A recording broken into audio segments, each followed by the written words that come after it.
सभी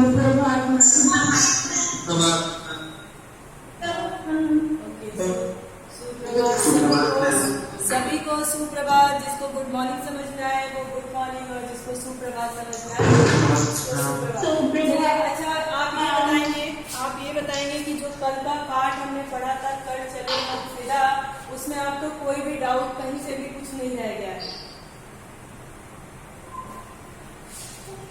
तो उसमें कोई दिक्कत आप लोगों को है? लास्ट सात्विक मिश्रा,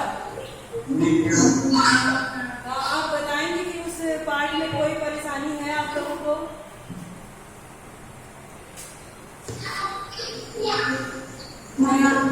ओके, चलिए तो आज हम एक नया पाठ लेकर के पढ़ेंगे, और पाठ है निदा फाजली साहब जी ने लिखा है। उन्होंने लिखा है कि अब कहाँ दूसरे के दुख से दुखी होने वाले। निदा फाजली जी ने लिखा है कि अब कहाँ दूसरे के दुख से दुखी होने वाले।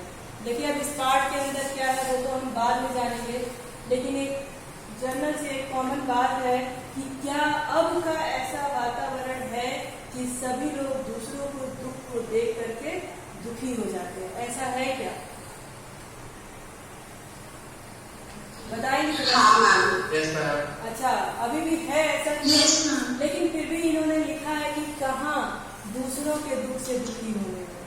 ठीक है, आप देखिए आगे इन्होंने थोड़ा सा इनके बारे में हम जानेंगे कि ये क्या कह रहे हैं, कि किस तरह की रचनाएं इनकी होती हैं और ये अपने शीर्षक को कैसे सार्थक करते हैं। ठीक है, तो देखिए 12 अक्टूबर 1938 को दिल्ली में जन्मे निदा फाजली का बचपन ग्वालियर में बीता। निदा फाजली उर्दू की 60वीं पीढ़ी के, 60वीं यानी पुरानी, बहुत पहले से ही 60वीं सदी की पीढ़ी में भी क्या थे, महत्वपूर्ण कवि माने जाते थे। यानी बहुत ही पुराने और जाने माने कवि माने जाते थे। वो इनके जन्म का तिथि देख करके आपको समझ में आ जा रहा होगा कि कितने पुराने कवि ये थे। इसीलिए 60वीं यानी 60वीं दशक की बात कही गई है कि उसमें भी ये एक महत्वपूर्ण कवि माने जाते थे।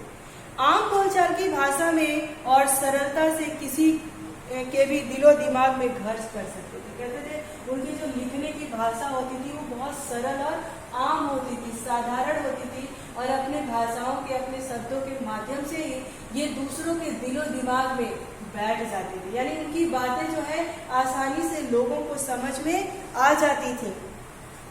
ऐसी कविता में इन्हें महारत हासिल है। ऐसी कविताएं लिखने में इनको महारत हासिल है। महारत हासिल का मतलब क्या है? कोई बताएगा कि महारत हासिल करना मतलब क्या होता है? लास्ट जीत हासिल करना। हाँ, मतलब उसमें उनकी महत्वपूर्ण भूमिका है, उनको एकदम मिल गया है एक दर्जा की ये तो महान कवि है ना। ऐसी रचनाएं जो लोगों को साधारण से बोलचाल की भाषा में, आम बोलचाल की भाषा में आसानी से समझ में आ जाती है, ऐसी कवियों में इनका नाम सबसे ऊपर है, इनको महारत हासिल है।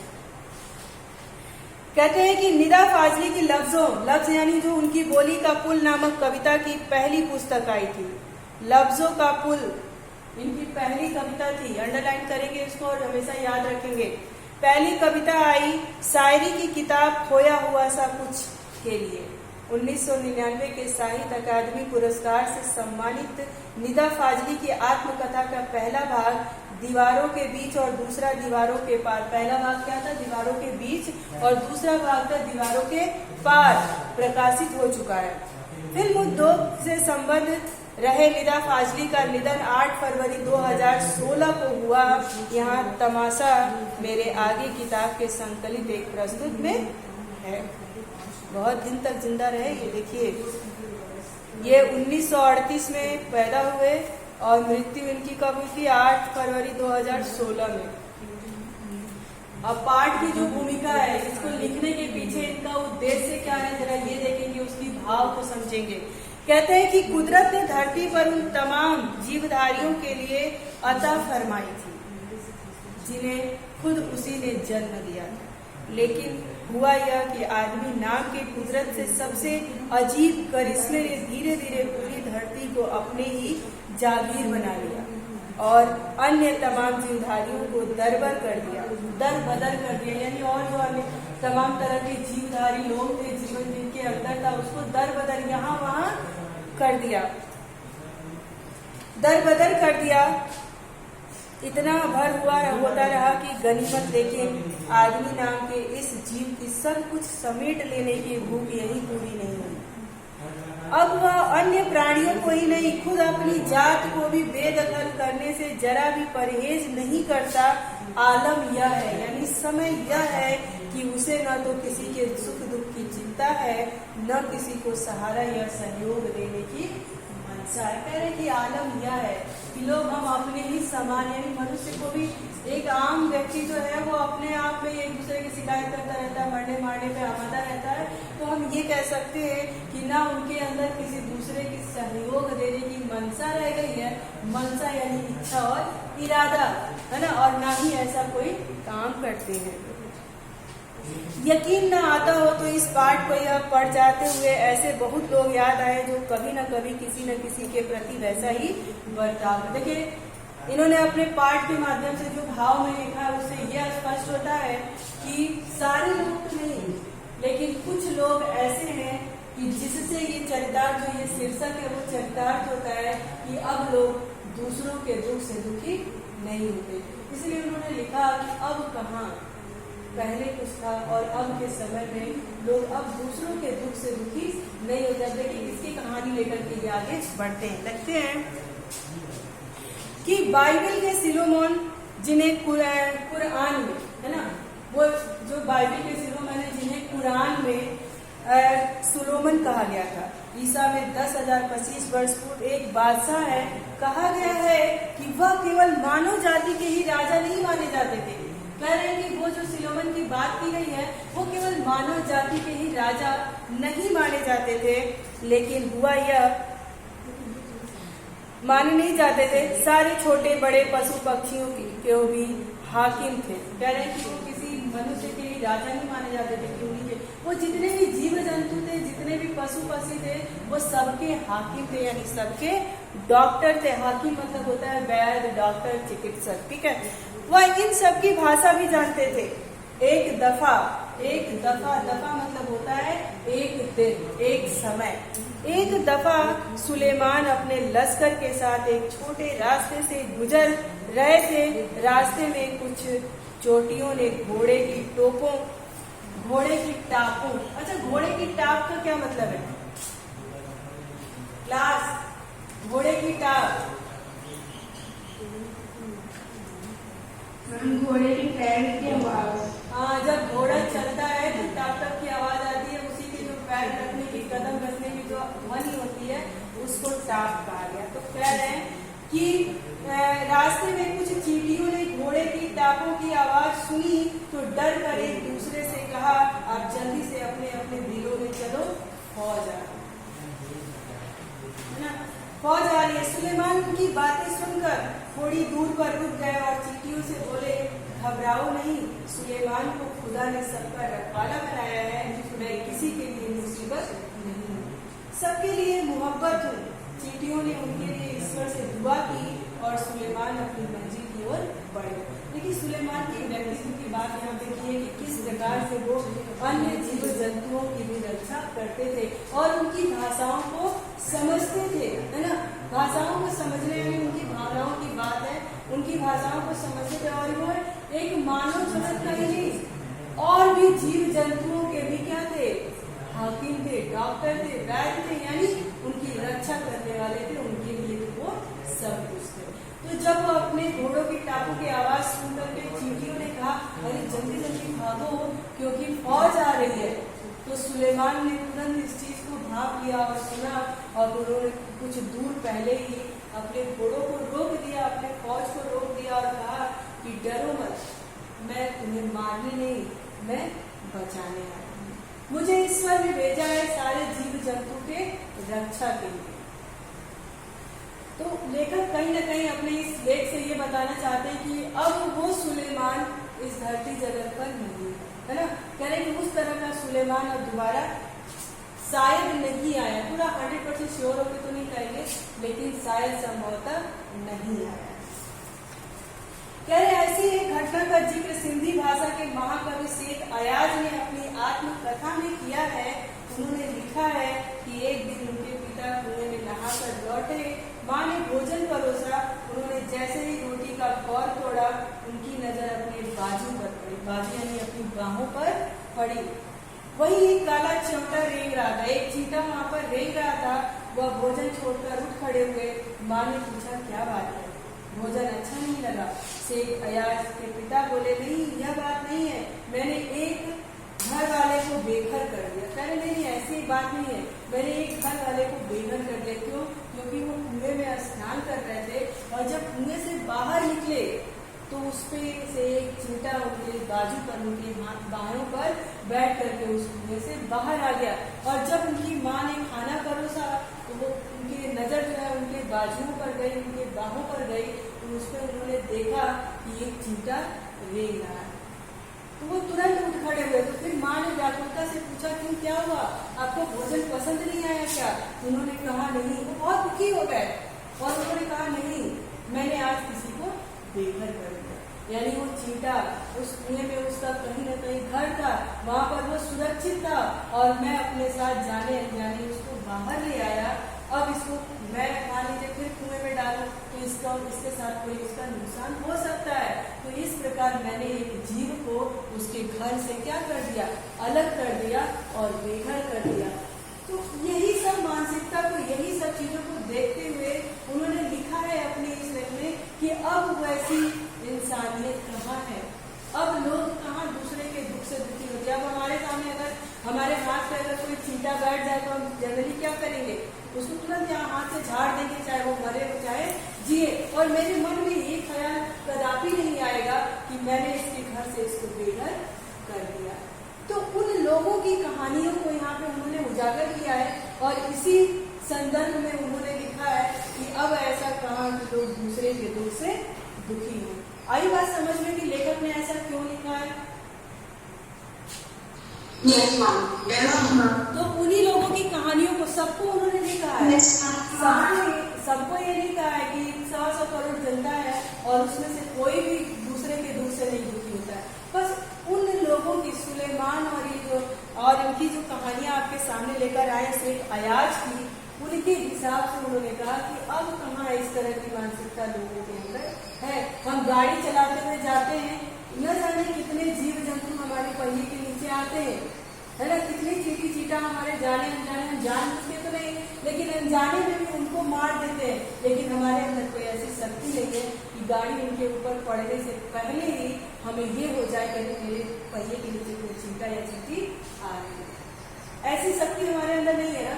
तो उसी को सोचते हुए उन्होंने लिखा कि अब ऐसा कहाँ, अब कहाँ कि दूसरे किसी दूसरे के दुख से दुखी होते हैं। आज ही घटना है, मैं आ रही थी तो किसी गाड़ी से एक चूहा, उसको चोट लगे और वो बहुत छटपटा रहा था, लेकिन मैंने अपनी गाड़ी रोक करके उस चूहे को किनारे ले दिया। मैं क्या की, उसको इग्नोर करके और मैं अपनी गाड़ी लेके ये सोचती कि मुझे स्कूल जाने में लेट हो जाएगा। मैंने तो देखा ना उसको, फिर भी मैंने उसको बचाया नहीं। तो मैं कहाँ से हूँ किसी के दुख से दुखी होने वाली? मैंने देख करके मुझे एक क्षण को लगा अरे ये कैसे छटपटा रहा है, लेकिन मैंने उस चूहे की मदद नहीं की। तो मेरे ही जैसे बहुत सारे लोग पड़े हुए हैं, है कि नहीं? बताइए। आए दिन आप सुनने में देखने में आता होगा कि कहीं पे किसी की हत्या हो गई या किसी कारण किसी का एक्सीडेंट हो गया है, पर हम कहते हैं ये कौन पुलिस के पछड़े में पड़े, आगे बढ़ गए। बहुत सारी चीजें, बहुत सारे लोगों के साथ इस तरह का घटना देखने को मिला होगा या सुनने को मिला होगा, है ना। तो हम क्या करते हैं, इस पछड़े में नहीं, ये तो पुलिस का काम है, हम इस पछड़े में नहीं पड़ेंगे। लेकिन उसी में से कोई आगे बढ़ता है और उसकी मदद करता है, तो वो इंसान हुआ ना, हम कहाँ से हुए? तो इसी तरह की तो सबको उन्होंने नहीं कहा है, पर कुछ एक लोगों को ऐसा उन्होंने कहा है कि अब कहाँ ऐसा जो हम दूसरों के दुख से दुखी। एक दोहा भी है, दुख में सुमिरन सब करे, सुख में करे न कोई, और दुख में सुमिरन सब करे तो दुख गाये को। कह रहे हैं कि दुख में सुमिरन सब करे। भाई हम भगवान को याद कब करते हैं? जब हमें कोई कष्ट होता है, तभी तो अब जैसे आपका एग्जाम टाइम आएगा, आप रोज पूजा करोगे, रोज भगवान से कहोगे भगवान आज मेरा पेपर अच्छा जाए, है ना। लेकिन वही चीज अगर हम रोज के अपने उसमें रखें तो हमें दुख आएगा ही क्यों। तो उसी तरह से वो कह रहे हैं कि अगर हम लोगों की मदद करते रहे तो इस तरह का शीर्षक लेकर कभी लिखते ही नहीं, है ना।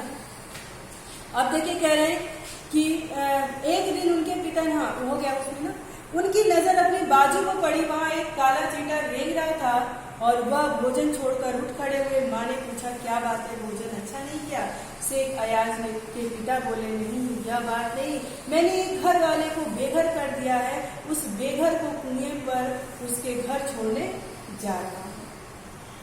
बाइबल और दूसरे पावन ग्रंथों में नूह नाम के, देखिए अभी सुलेमान थे, अब उसके बाद शेख अयाज की बात हुई, अब तीसरे हैं नूह नाम के एक पैगंबर जिनका जिक्र मिलता है। उनका असली नाम लश्कर था, लेकिन अरब ने उनको नूह के लकब से याद किया था। यानी लकब यानी नूह के नाम से, देखिए इसमें बहुत ही उर्दू वर्ड है, उर्दू शब्द है, उसको एकदम हाईलाइट करके और उसका अर्थ आएगा या नहीं आएगा, अगर आएगा तो आप लिख लोगे कहीं पे, नहीं आएगा तो वो आप हमसे पूछोगे, ठीक है। अब ये लकब यानी उर्दू नाम से नवाजा गया, ठीक है। हाँ, तो बहुत सारे इसमें शब्द ऐसे हैं जो उर्दू में ही है और आपके लिए कुछ नए शब्द भी होंगे। तो कह रहे कि उनको नूह के लकब से याद किया गया, यानी नूह नाम से उनको नवाजा गया। पहले उनका नाम क्या था? लश्कर था। वह इसलिए कि आप सारी उम्र रोते रहे, इस कारण एक जख्मी कुत्ता था। नूह के सामने एक बार एक घायल कुत्ता गुजरा। नूह ने उसके दुत्कारते हुए कहा दूर हो जाओ गंदे कुत्ते। इस्लाम में कुत्ते को गंदा समझा। देखिए क्या कह रहे हैं कि एक तो दो लोगों की बात उन्होंने की कि किस प्रकार से वो जीव की रक्षा किए। उसके बाद नूह की बात है कि घायल कुत्ता था जो उनके सामने से गुजरा, उन्होंने कहा कि ये कुत्ते दूर हो जा। क्यों? क्योंकि इस्लाम में कुत्ते को गंदा माना जाता है, नापाक माना जाता है। उसको दुत्कारते हुए उन्होंने कहा कि ये कुत्ते तू दूर हो जा, तू गंदा माना जाता है, हमारे इस्लाम में हमारे धर्म में तुमको गंदा कहा जाता है। कुत्ते ने उनकी दुत्कार सुनकर जवाब दिया न मैं अपनी मर्जी से कुत्ता हूँ न तुम अपनी पसंद से इंसान हो, बनाने वाला सबका तो एक ही है। देखिए कुत्ते के पास भी वो जानवर था ना, फिर भी उसके पास भावनाएं थी और वो क्या कह रहा है, ना मैं अपनी मर्जी से कुत्ता बना हूँ न तुम अपनी मर्जी से इंसान बने हो। हम इस इंसान और कुत्ते को दोनों को बनाने वाला कौन है? ईश्वर। फिर देखिए आगे क्या है, मट्टी से मट्टी मिले खो से सभी निशान, किसमें कितना कौन है कैसे हो पहचान। कह रहे हैं कि मिट्टी से मिट्टी मिले, यानी मिट्टी से अगर मिट्टी मिल जाए, यानी इंसान और इंसानों की बात कर रहा है। खो के सभी निशान, यानी अपना जितना भी निशान है, अपना जितना भी संस्कार है, अगर मिट्टी से मिट्टी मिले, कहने का तात्पर्य कि इंसान से अगर इंसान मिलता है, अपने सारे संस्कार को खो करके, अपना सारा स्थान खो करके, तो किसमें कितना कौन है कैसे हो पहचान। तो किसमें कितना संस्कार है, किसमें कितना जीवों के प्रति एक उदार व्यक्तित्व है, ये कौन पहचाने। मतलब उस कुत्ते की भावनाओं से लेखक ये कहना चाहते हैं कि भाई मिट्टी से अगर मिट्टी मिल जाए, किसमें कितना दम है, किसमें कितना वर्चस्व है, इसका पहचान कौन करेगा?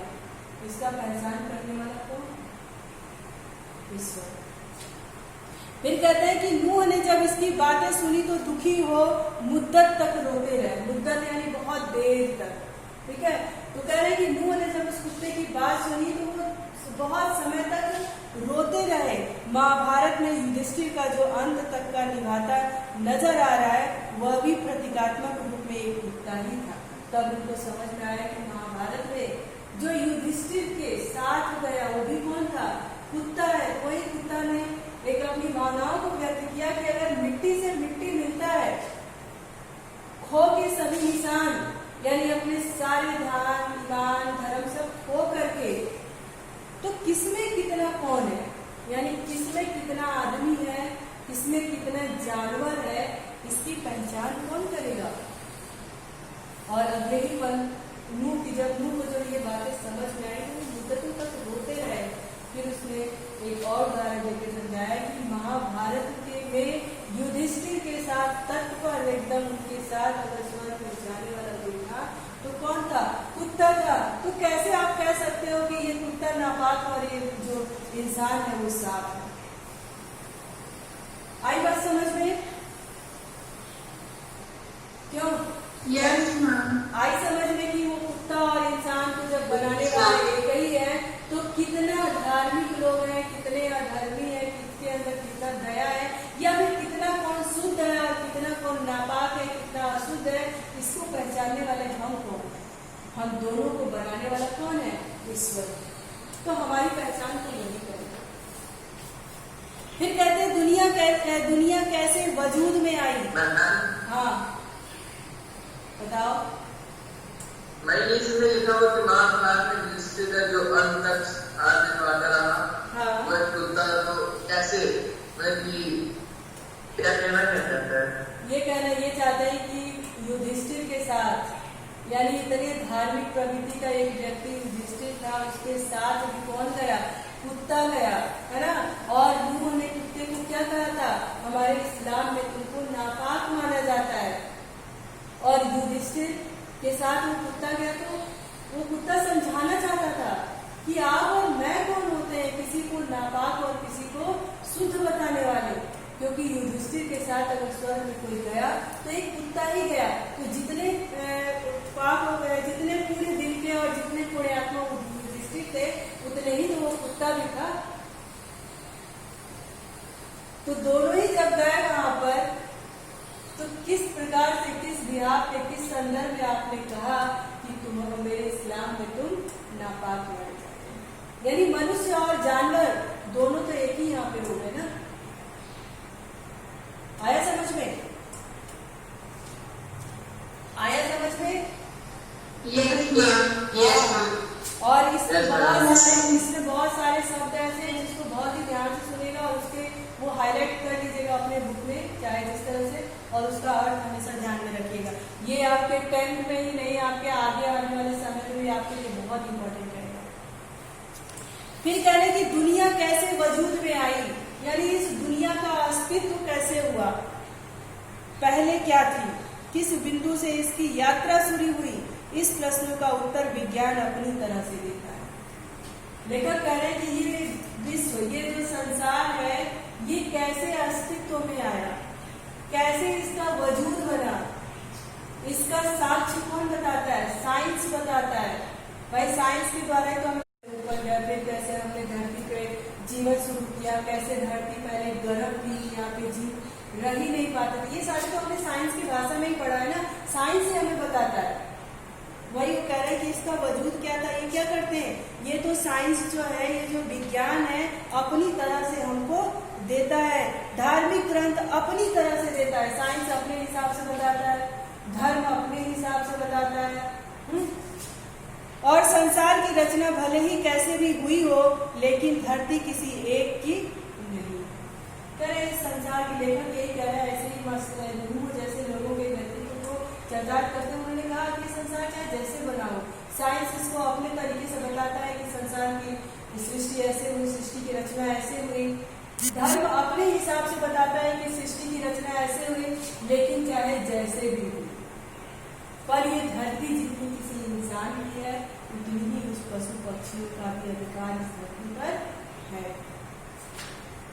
जितने भी सजीव हैं, सबका समान अधिकार इस धरती पर है। कह रहे कि पंछी, मानव, पशु, नदी, पर्वत, समंदर आदि की इसमें बराबर की हिस्सेदारी है।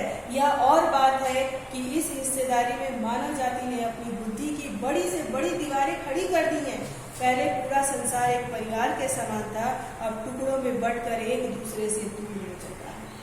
कह रहे वो अलग की बात है कि मानव इसको टुकड़े टुकड़े में बांट दिया। पहले ही संसार क्या था? एक था। अब हमने अपने बुद्धि के हिसाब से क्या कर दिया? इसको राज्यों में, खंडों में, शहरों में, देशों में, गांवों में, धर्मों के नाम पे क्या कर दिया? बांट दिया है, इसका टुकड़ा टुकड़ा कर दिया है। पहले बड़े बड़े दालानों, आंगनों में सब मिलजुल कर रहते थे। अब छोटे छोटे डिब्बों में पेड़ों को रास्ते में हटाना शुरू कर दिया, फैले हुए प्रदूषण ने पक्षियों को बस्तियों से भगाना शुरू कर दिया। बारूदों की विनाश लीलाओं ने वातावरण को सताना शुरू किया। पहले क्या था, अब यहाँ में संयुक्त परिवार की बात है। तो इस संसार को एक संयुक्त परिवार कहा कि पहले हम एक बड़े बड़े घरों में, बड़े बड़े दालानों यानी जो बारामदा होता है जिसको आप कॉरिडोर कहते हैं, बड़े बड़े परिवार के लोग संख्या में वहां पे रहा करते हैं। अब हम क्या करते हैं, डिब्बों में, यानी अगर एक परिवार में 10 लोग हैं या एक परिवार में 2 माता पिता है तो सब क्या सेपरेट रहना पसंद कर रहे हैं। तो जो ये फ्लैट का सिस्टम आया, तो माचिस के डिब्बा उसको बताया कि छोटे छोटे घरों में अब रहना शुरू कर दिए।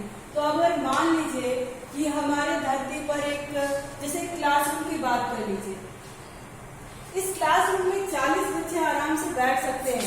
अगर 41वां बच्चा आया या इन 40 बच्चे अगर इस क्लास में है और इन 40 को ये महसूस होने लगा कि यार अगर हम थोड़े दूसरे जगह जाते तो और फैल के रहते, एक डेस्क पे पैर रखते, एक डेस्क पे हाथ रखते, है ना, एक डेस्क पे सर रखते, कितना आराम और कितना आनंद रहता। इस सोच को छोड़ करके वो क्या किए, इस कमरे को छोड़ करके दूसरे कमरे की तलाश किए।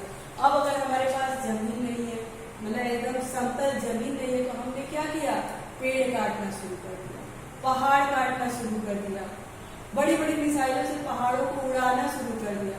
तो इससे क्या हुआ, हमारे जो कितने पशु पक्षी बेघर हो गए, है ना, कितने हरे हरे पेड़ हमने काट दिए, कितने पहाड़ों को क्षति पहुंचाया और पर्यावरण को भी नुकसान पहुंचाया। तो कहाँ से हम दूसरे के दुख से दुखी हो रहे हैं। आए दिन हम पहाड़ काट के महल बना रहे हैं, आए दिन हम जंगल को काट करके पार्क बना रहे हैं, घर बना रहे हैं। क्यों बना रहे हैं, क्योंकि हम अब एक साथ रहना पसंद नहीं करते हैं, हम टुकड़ों में रहना पसंद करते हैं। एक घर में अगर 10 लोग हैं तो 10 एक कमरे में रहना पसंद नहीं करते, 10 लोग 10 कमरे में रहना पसंद करते हैं। तो हमें जमीन की जरूरत पड़ेगी कि